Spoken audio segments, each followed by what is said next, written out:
I hope that you come to this course with a set of skills and knowledge in the power of mindfulness-based stress reduction. This is a course on fear of flying, and so it's impossible for me to actually teach you everything there is to know about mindfulness-based stress reduction and sort of start at the beginning. If you're viewing this course and you're viewing this video and you don't have training in mindfulness-based stress reduction, I would encourage you to get that training. I wrote a book not too long ago titled Reframe.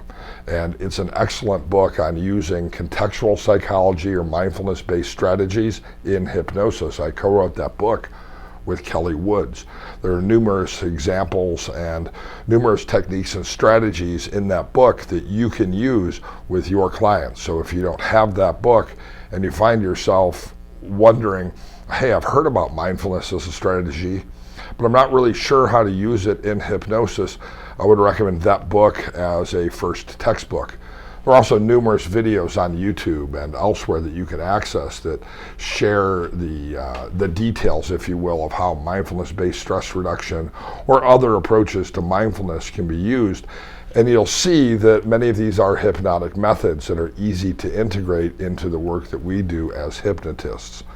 I probably don't do any hypnosis sessions with clients where at one level or another I'm not introducing the idea of mindfulness. I did a TED Talk on mindfulness as a way of improving life. In fact, I'll even put a link here in this course to that TED Talk, so if you haven't viewed it yet, you can watch it and you can see how mindfulness really can be a tool for transformation at the deepest levels in people's lives. So the basic strategy of mindfulness is to focus on the present. The great Master Oogway told us, yesterday is history, tomorrow is a mystery, all we have is the present, and that's why it's a gift. In other words, yesterday is gone and tomorrow's not here yet, so why worry about tomorrow when we have today? This is a concept that's really stressed throughout text from the earliest parts of time, because life is stressful. And as long as we are focused on the present moment, we're actually okay. I teach my oncology clients the art of mindfulness, because no matter how sick they've become or what the prognosis is or what the doctors are saying, as long as they're breathing, they're actually okay. I know it sounds like it may be too simplistic, but if I'm on an airplane and I'm filled with fear and we have turbulence, even if the plane is hijacked or crashing, as long as I'm breathing in this moment, I'm actually okay. The distress comes when we are moving into the future with our thoughts and with our feelings. And so by staying fully in the present, we have the ability to take control over this moment.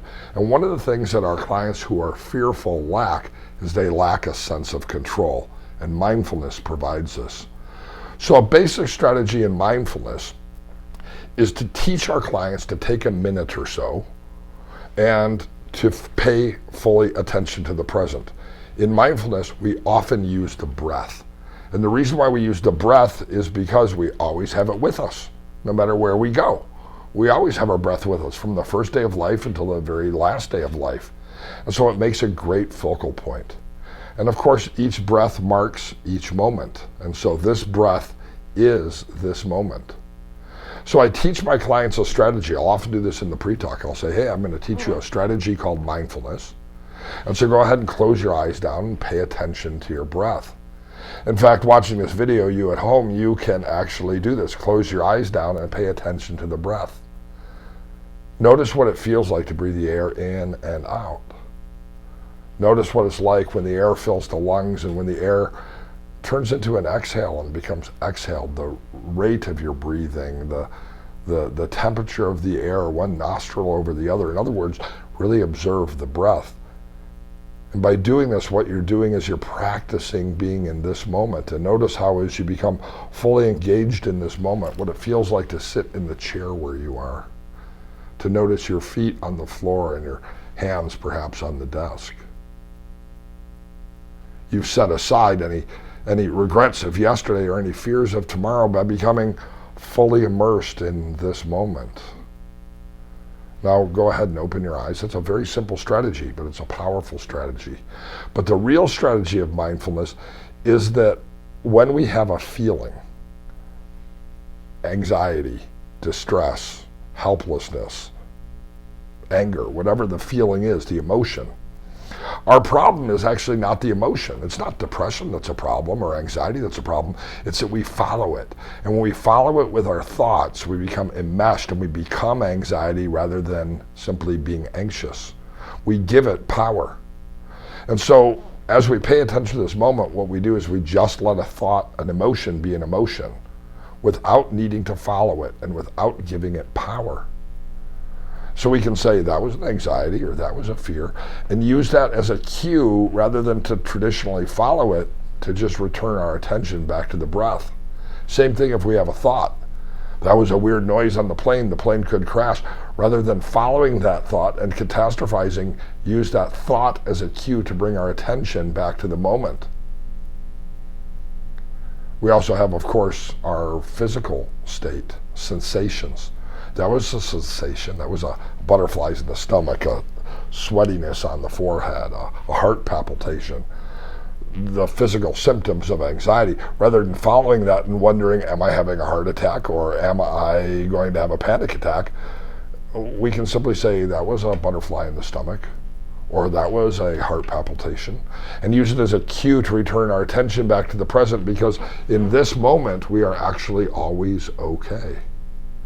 And so go ahead and close your eyes down, and I'm going to give you about 30 seconds to practice this, because mindfulness is actually a skill that's developed. And over the next 30 seconds, pay attention to your breath, be fully in this moment. And your thoughts will think, and your emotions will feel, and your sensations will sense, but rather than following those, use those as a cue to bring your attention back to the breath. And you might have to practice bringing the attention back to the breath many times in the next 30 seconds. But it's the practice of doing this that helps us to develop a manner of mindful living. And so 30 seconds begins right now.